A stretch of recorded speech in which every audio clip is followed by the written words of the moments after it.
బయటికి నెట్టడం ఏంటే? తల తిక్కగా ఉందా? పిచ్చి వినా ముదిరిందా? అసలు ఈ ఆస్తి మీద నీకు హక్కు లేదు. ఇది నీ ఇల్లు కాదు.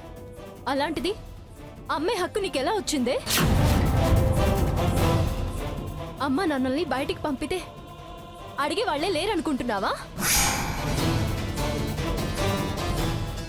అమ్మమ్మ గారికి ఈ విషయం తెలిస్తే నువ్వు నీ చోటుని పోగొట్టుకుంటావు. జాగ్రత్త.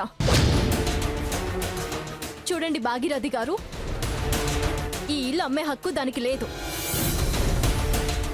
కొంటే మీరే ఇబ్బంది పడతారు. పర్వాలేదు, లిటిగేషన్స్ అన్ని కోర్టులో చూసుకుంటాను.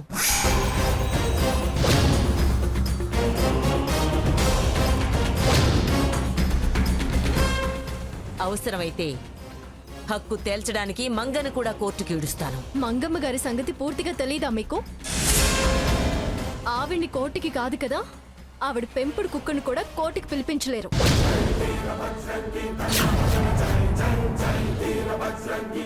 పిచ్చి ఆలోచనలు ఆశలు పెంచుకోకండి.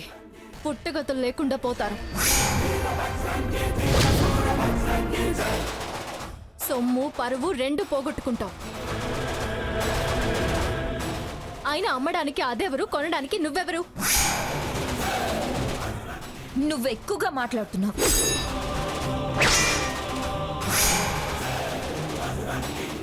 ఆస్తి పాస్తులు ఏవి వద్దని వెళ్ళిపోయావు. మా ఆస్తుల విషయంలో ఎందుకు తలదూరుస్తున్నావు?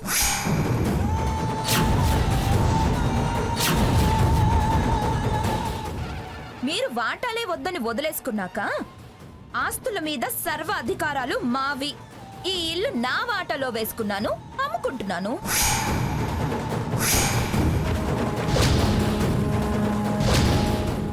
నాకు హక్కు లేదనే అధికారం మీకెవ్వరికీ లేదు.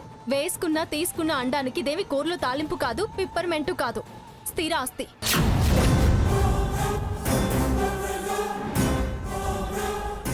అయినా ఉమ్మడి ఆస్తి మీద నీ పెత్తనమేంటే?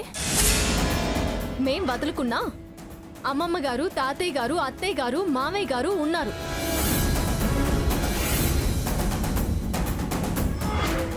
ఇది నీది అనే హక్కు నీకు లేదు. మేము మాటగా వదులుకున్నా అధికారాలు మాత్రం అలాగే ఉన్నాయి. మీ ఆస్తి మీరు అమ్ముకోవచ్చు, ఎదగొచ్చు. కానీ మా ఆస్తి మేము అమ్ముకోవద్దా?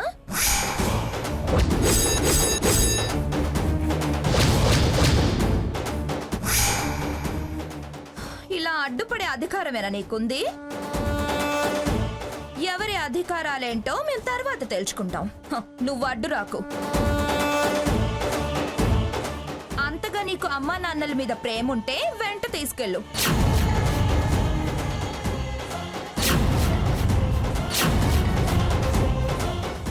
ఏయ్, ఏం చేయాలో నువ్వు మాకు చెప్పాల్సిన అవసరం లేదు.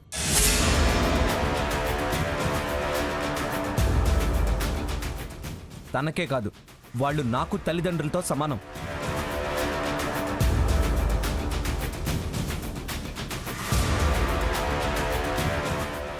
నువ్వు బయటకు పంపితే తలదాచుకోవడానికి పంచా కరువు అవుతుందనుకున్నావా? కొడుగ్గా నేను ఆదుకుంటా. థ్యాంక్స్ బావగారు, తీసుకెళ్ళండి. ఈ ఇల్లు అమ్మడం నిజమైతే కదా మేం తీసుకెళ్లడానికి. నిజం కాకుండా నువ్వేమైనా ఎడం చేయి అడ్డు పెట్టి ఆపుతావా?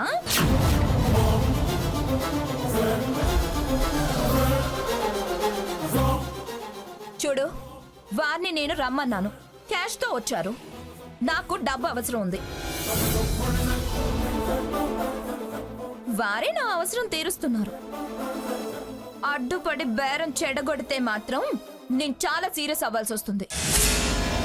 సిచ్యుయేషన్ సీరియస్ గా ఉంటుంది. ఏం చేస్తావే? సీరియస్ సీరియస్ అంటున్నావు. అమ్మినట్టు సంతకాలు పెట్టకుండా నీ చెయ్యి, కొనడానికి చాచిన ఈవిడి చెయ్యి ఇద్దరి చేతులు కలిపి విరిచేస్తాను.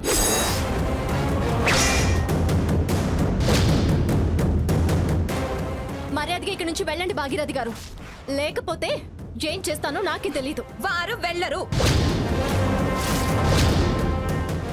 నాకు అడ్డుపడితే, నాకు డబ్బు రాకుండా చేస్తే మహోన్నత మీద ఒట్టే.